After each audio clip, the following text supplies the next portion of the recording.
Bonjour, dans cette vidéo, on va faire cette construction dans Scratch, qui est une construction toute simple, mais qui a deux objectifs essentiels.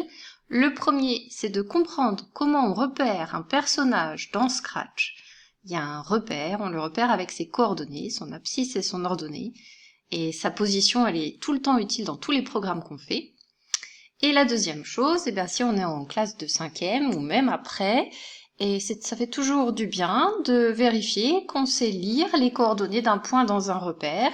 Et là, on aura une vérification visuelle très simple. On verra si on s'est trompé en lisant les coordonnées pour faire cette figure. Voilà. Alors, on va dans Scratch, on va choisir le bon arrière-plan. Donc, c'est notre repère qui se trouve tout en bas, XY grid. Et je vais prendre un personnage qui a la forme d'une croix qui s'appelle bouton 5. Je supprime mon chat. Et donc voilà, au départ, je vais mettre ma croix à l'origine du repère. Je vais réduire sa taille. Et on va faire quelques petites remarques avant de commencer le programme. Puisque mon point, il est repéré par ses coordonnées, au lieu de faire comme j'ai eu l'habitude de faire en 6e pour faire déplacer un personnage, je fais par exemple si je veux qu'il aille à droite, je lui dis s'orienter à droite, avancer de 100 pas. Eh bien, avancer de 100 pas dans mon repère, c'est simplement ajouter 100 à l'abscisse. Donc, au lieu de faire 2 briques, je peux faire simplement ajouter 100 à X et regardez, mon personnage se déplace vers la droite de 100. Si je veux qu'il aille vers la gauche, c'est pas ajouter 100, c'est retirer 100. Alors, il n'y a pas à soustraire. Mais on va ajouter l'opposé. On va ajouter moins 100. Et là, si je clique, voilà, mon personnage va vers la gauche. Pour aller en haut et en bas, eh bien, c'est la même chose avec l'ordonnée. J'ajoute 100 à l'ordonnée, mon personnage monte. Et je retire 100, ou j'ajoute moins 100, ce qui est la même chose, à l'ordonnée, le personnage descend.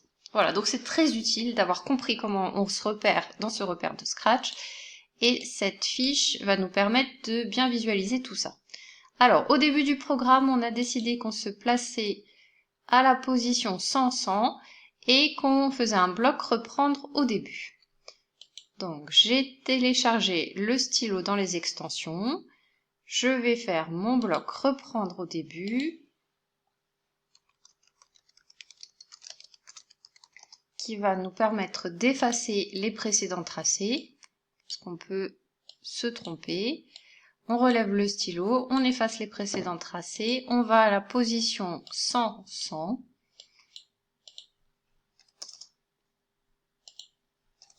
C'est-à-dire ici. On va mettre ensuite le stylo en position d'écriture, on va choisir la taille, la couleur, et ce sera tout pour notre bloc reprendre au début. Je choisis la taille 2 et la couleur,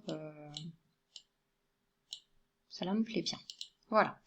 Le programme commence quand le drapeau vert est cliqué, je glisse ma brique reprendre au début. Voilà. Maintenant, il faut que je dessine voilà, cette construction. Alors, je choisis mon sens. Par exemple, je vais aller à gauche. Donc, je vais à cette position-là. Donc, maintenant, l'important, c'est de savoir lire les coordonnées. Je te laisse 2 secondes. Abscisse 0, ordonnée 100. Donc, on va à la position 0, 100.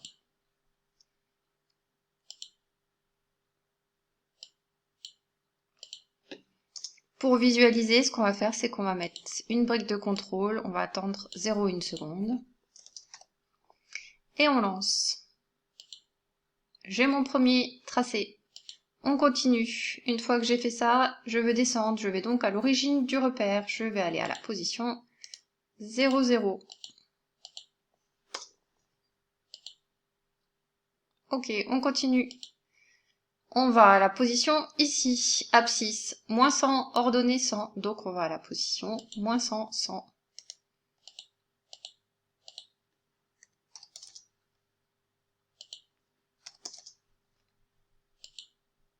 Et on va s'arrêter là parce que maintenant tu es capable de finir tout seul et tu as la correction en regardant la figure et en visualisant si tu as bien la même chose. Donc c'est très important ces coordonnées. Entraîne-toi, il y a 2 autres fiches sur le site, je mets le lien dans les commentaires et on se retrouve bientôt pour une autre vidéo.